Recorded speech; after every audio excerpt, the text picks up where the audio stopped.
loads. Kain tayo. Ito yung pinakulo kong kwan na.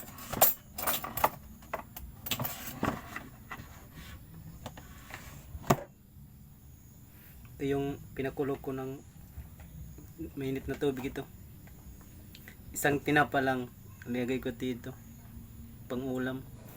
Lagyan ko lang ng isang kalating sibuyas. Nakatamad magluto. Yeah. Ito na lang ginawa ko, madali. Hindi na ako naglagay ng mga talbos ng kamuti.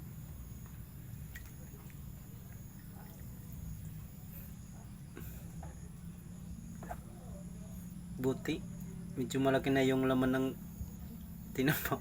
Minsan maliit. Ito yung sibuyas. Lagyan ko.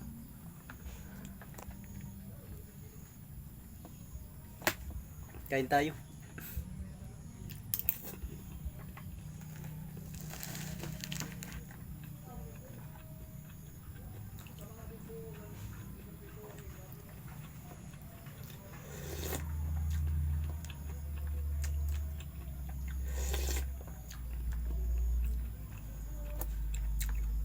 Ang siya.